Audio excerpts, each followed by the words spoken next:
adaptasi sistem reproduksi, dan sistem kardiovaskular.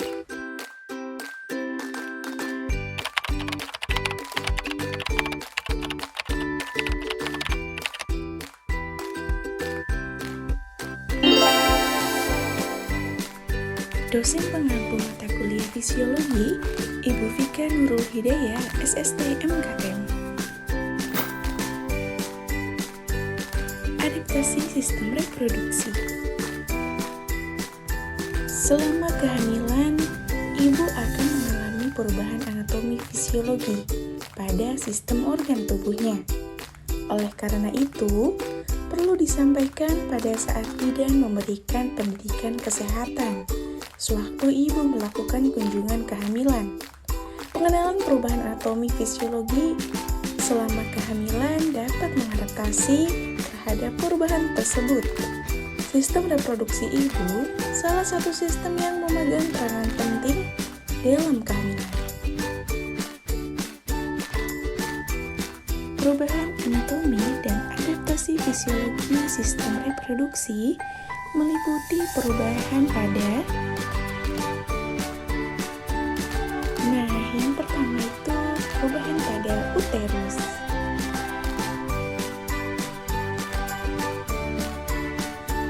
Pertumbuhan uterus dimulai setelah implantasi dengan proses hiperplasia dan hipertrofi sel. Hal ini terjadi akibat pengaruh hormon estrogen dan progesteron. Penyebab pembesaran uterus antara lain: yang pertama, peningkatan vaskularisasi dan dilatasi pembuluh darah. Lalu yang kedua, hiperplasia dan hipertrofi dan perkembangan desidua. Uterus bertambah berat sekitar 70-1100 gram selama kehamilan.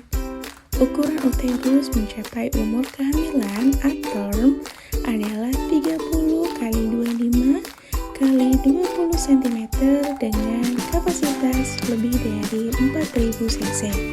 Perubahan bentuk dan posisi uterus antara lain: bulan pertama, uterus berbentuk seperti alpukat. 4 bulan berbentuk bulat. Akhir kehamilan berbentuk bucur telur. Rahim yang tidak hamil atau rahim normal sebesar telur ayam. Pada umur 2 bulan, kehamilan sebesar telur bebek. Dan umur 3 bulan kehamilan sebesar telur angsa. Selama kehamilan, dinding-dinding otot rahim menjadi kuat dan elastis. Fundus pada serviks mudah fleksi. Korpus uteri dan serviks melunak dan membesar pasca umur kehamilan minggu ke-8 yang disebut dengan tanda Hika. Sedangkan posisi rahim pada awal kehamilan adalah anterfleksi atau retrofleksi. Pada umur kehamilan 4 bulan, kehamilan rahim berada dalam rongga pelvis dan setelahnya memasuki rongga perut. Tinggi fundus uteri selama kehamilan. Umur kehamilan tinggi fundus uteri 12 minggu, yaitu 3 jari di atas simpisis. 20 minggu, yaitu 3 jari di bawah pusat. 24 minggu, yaitu setinggi pusat. 28 minggu, yaitu 3 jari di atas pusat. 32 minggu, pertengahan pusat dengan prosesus sifoides. 36 minggu, yaitu setinggi prosesus sifoides. 40 minggu, yaitu 2 jari di bawah prosesus sifoides. Perubahan reproduksi yang kedua yaitu vagina dan vulva. Hormon estrogen mempengaruhi sistem reproduksi, sehingga terjadi peningkatan vaskularisasi dan hiperemia pada vagina dan vulva. Peningkatan vaskularisasi menyebabkan warna kebiruan pada vagina yang disebut dengan tanda Chadwick. Perubahan pada dinding vagina meliputi peningkatan ketebalan mukosa, pelunakan jaringan penyambung, dan hipertrofi otot polos. Akibat peradangan otot polos menyebabkan vagina menjadi lebih lunak. Perubahan yang lain adalah peningkatan sekret vagina dan mukosa vagina memetabolisme glikogen. Metabolisme ini terjadi akibat pengaruh hormon estrogen. Peningkatan lactobacillus menyebabkan metabolisme meningkat. Hasil metabolisme atau glikogen menyebabkan pH menjadi lebih asam, yaitu 5,2 sampai 6. Keasaman vagina berguna untuk mengontrol pertumbuhan bakteri patogen. Perubahan adaptasi reproduksi yang ketiga yaitu ovarium.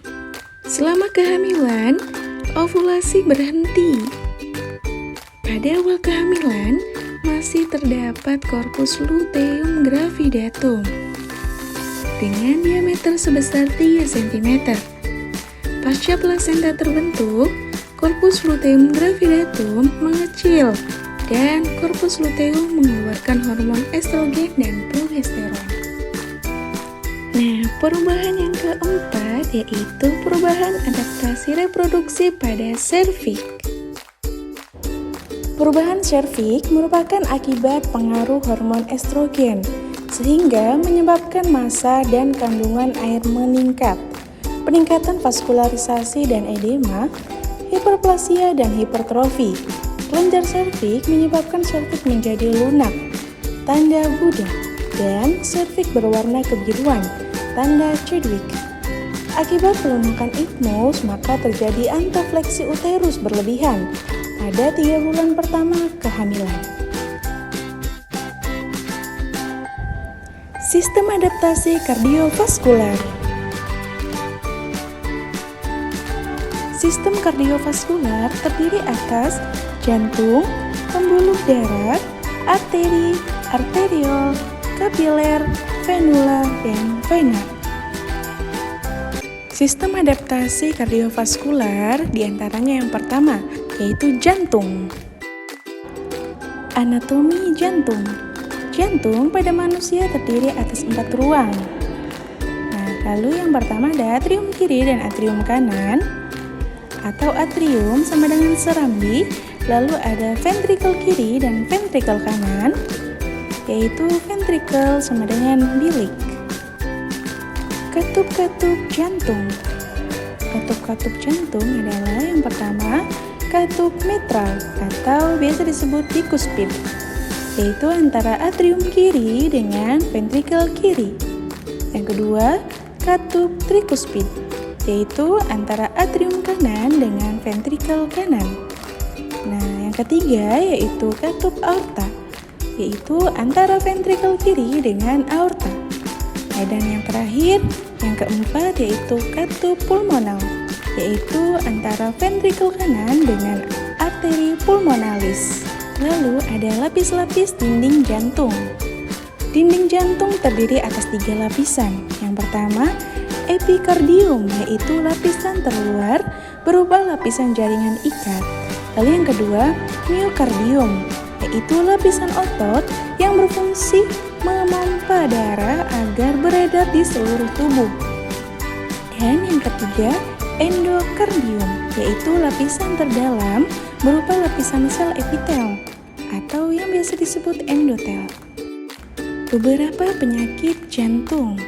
Yang pertama ada arteri koronaria, adalah pembuluh darah yang memasok O2 dan nutrisi bagi otot jantung.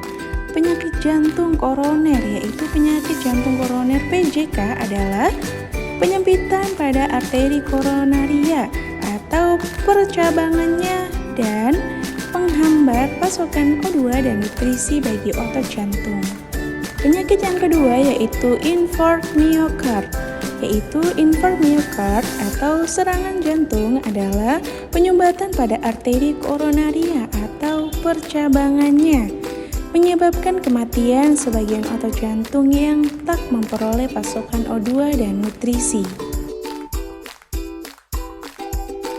Adaptasi yang kedua yaitu curah jantung. Nah, curah jantung adalah jumlah volume darah yang dipompa oleh ventrikel kiri jantung selama semenit. Saat dipompakan, darah membawa oksigen dan nutrisi untuk sel tubuh dan membawa sampah metabolisme seperti karbon dioksida. Curah jantung yang terlalu sedikit atau terlalu banyak menunjukkan adanya masalah pada jantung. Nah, jumlah normal curah jantung tiap orang itu berbeda-beda, tergantung ukuran jantung, usia, aktivitas, dan kondisi medis seseorang. Denyut dan curah jantung. Sistolik dan diastolik kontraksi ventrikel, yaitu kiri dan kanan secara bersamaan, dinamakan sistolik. Dan relaksasi ventrikel kiri dan kanan secara bersamaan dinamakan diastolik. Pada sistolik, ventrikel terjadi ejeksi atau pemompaan darah ventrikel ke dalam aorta oleh ventrikel kiri dan arteri pulmonalis oleh ventrikel kanan. Faktor-faktor yang mempengaruhi curah jantung. Nah, faktor-faktor yang mempengaruhi curah jantung adalah yang pertama, volume sekuncup atau stroke volume yang dipengaruhi oleh volume ventrikel pada akhir diastolik terdahulu. Nah, aktivitas syaraf simpatis ke jantung, lalu kadar hormon epinefrin dalam plasma darah. Lalu yang kedua yaitu denyut jantung atau heart rate yang dipengaruhi oleh kadar hormon epinefrin dalam plasma darah. Nah, lalu aktivitas syaraf simpatis ke jantung dan aktivitas syaraf parasimpatis ke jantung. Adaptasi kardiovaskular yang ketiga yaitu sirkulasi darah dan tekanan darah. Sirkulasi darah. Perubahan yang terjadi pada sistem sirkulasi darah dipengaruhi oleh beberapa faktor, yaitu yang pertama, meningkatnya kebutuhan sirkulasi darah sehingga dapat memenuhi kebutuhan perkembangan dan pertumbuhan janin dan rahim. Nah, lalu yang kedua, terjadi hubungan langsung antara arteri dan vena pada sirkulasi retroplasenta. Nah, lalu yang ketiga, pengaruh meningkatnya hormon estrogen dan progesteron.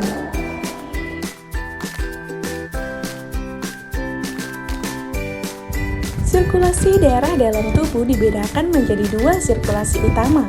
Yang pertama, sirkulasi sistemik. Sirkulasi ini dari ventrikel kiri menuju aorta, menuju arteri, menuju arteriol, menuju kapiler, menuju venula, menuju vena, menuju vena cava, dan menuju atrium kanan. Nah, lalu yang kedua yaitu sirkulasi pulmonal. Sirkulasi ini itu dari ventrikel kanan menuju arteri pulmonalis, menuju arteri, menuju arteriol, menuju kapiler, menuju venula, lalu vena, dan vena pulmonalis, dan terakhir atrium kiri. Volume dan komposisi darah.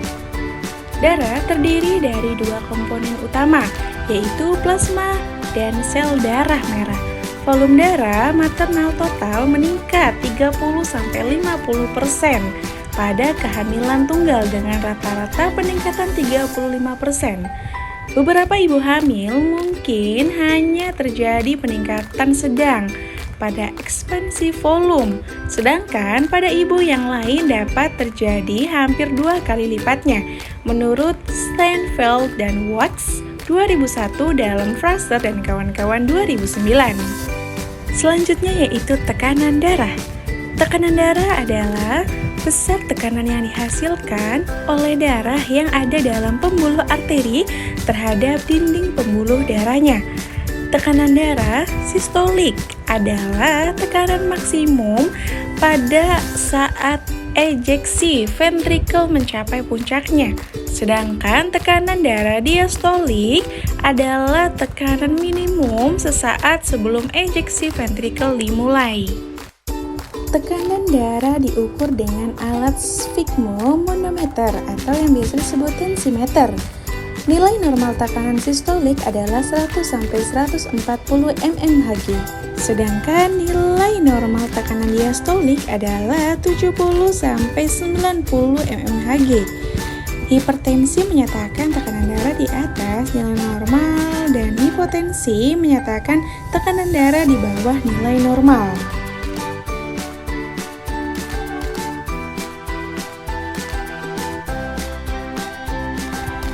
Komplikasi hipertensi. Beberapa komplikasi yang mungkin terjadi pada penderita hipertensi antara lain yaitu jantung.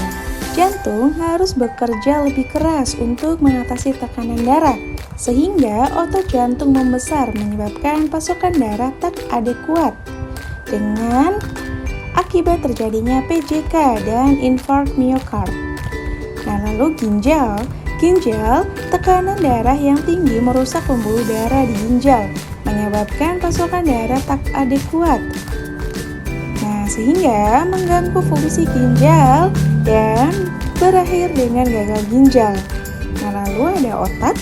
Otak, tekanan darah tinggi merusak pembuluh darah di otak sehingga pembuluh darah tersumbat atau pecah dan terjadi stroke. Efek usia terhadap tekanan darah. Pada umumnya, semakin tinggi usia, semakin tinggi rata tekanan darah. Walaupun demikian, tekanan darah yang tinggi pada populasi usia lanjut bukan sesuatu yang wajar, sehingga tetap harus diturunkan. Thanks for watching. Semoga video pembelajaran tadi dapat bermanfaat ya.